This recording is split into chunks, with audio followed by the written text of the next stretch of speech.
Indonesia ini masih terus mendiskreditkan terus perempuan.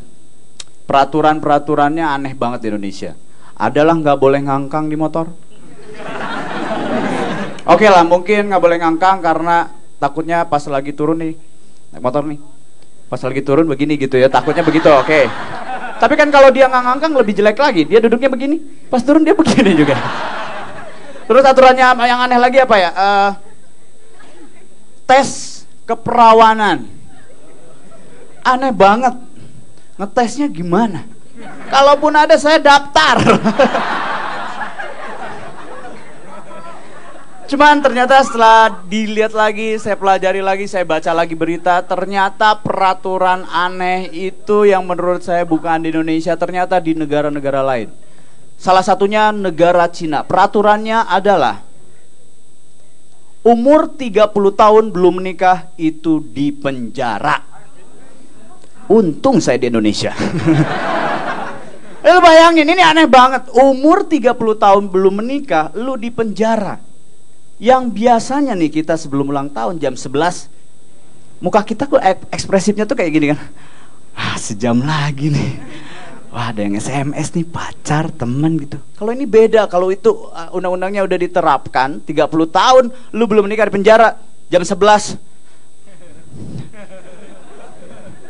Please jangan jam 12 please. Yang SMS polisi ini pasti kejaksaan nih. Karena lu pasti ditangkap.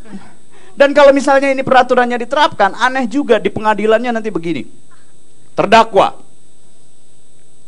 kenapa kamu belum menikah? Terdakwa pertama, karena saya miskin, saya tidak punya biaya untuk menikah. Itu problem lo, masuk penjara.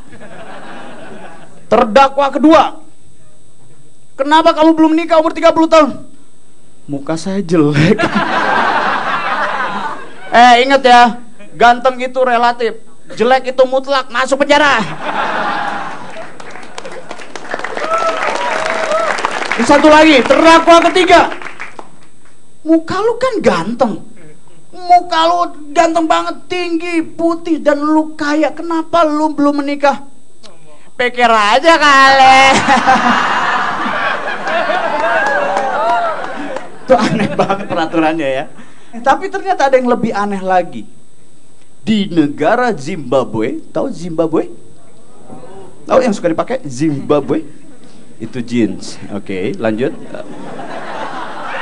Di Zimbabwe, peraturannya adalah ibu melahirkan tidak boleh teriak.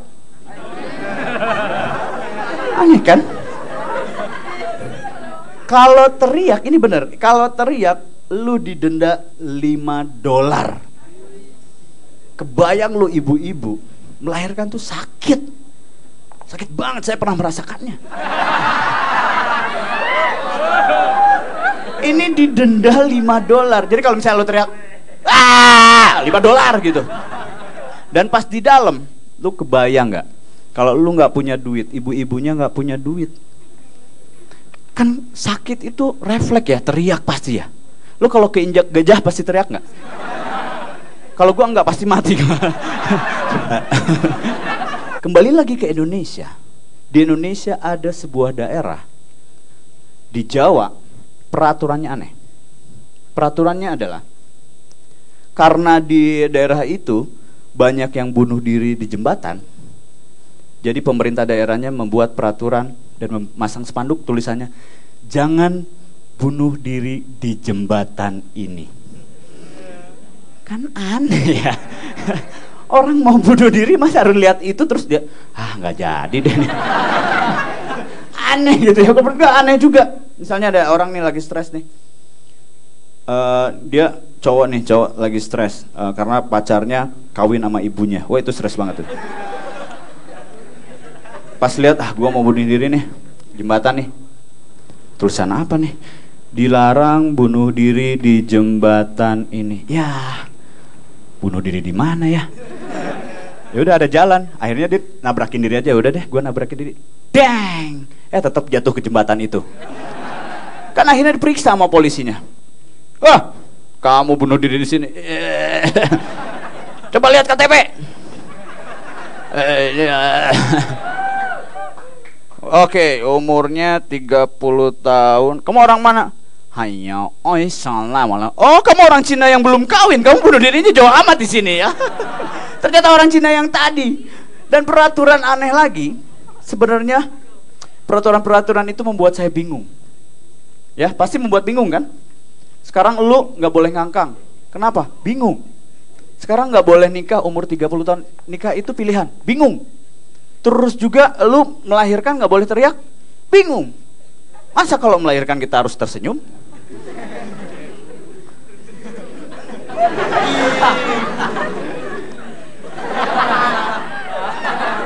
Itu peraturannya membuat saya bingung ya. Seperti halnya waktu saya kecil. Waktu saya kecil, saya ini anak bisa dibilang didikan keras. Orang tua saya tuh keras banget. Jadi yang membuat saya bingung adalah kita setiap hari itu dites harus bisa matematika penjumlahan, perkalian dan segala macam. Membuat saya bingungnya kenapa? Karena kalau kita nggak bisa nih. Oke, Dani, sebelum makan coba berdiri. Mulai perkalian dari mulai 10. Baik. 10 kali 1 10. Terus 10 kali 2 20. Terus 10 kali 3 30. Oke, sekarang pembagian. 10 bagi 3 berapa? Itu bapak saya saking tegasnya, saking kerasnya dulu. Saya ditampar pakai koran. Buah! Sakit banget. Kan makin gak bisa jawab ya. Berapa 10 bagi 3? Akhirnya dia mukul saya pakai majalah. Buah! Makin gak bisa jawab kan, bingung. Berapa 10 bagi 3? Dan dia terakhir mukul pakai buku tebal. Buah! Ini yang membuat saya bingung.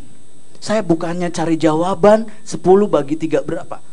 Saya cari jawabannya adalah, oke, tadi udah koran, majalah, buku tebal. Ini jangan-jangan setelah ini saya dihajar pakai perpustakaan ya. Terima kasih, saya Mike Dari, selamat malam.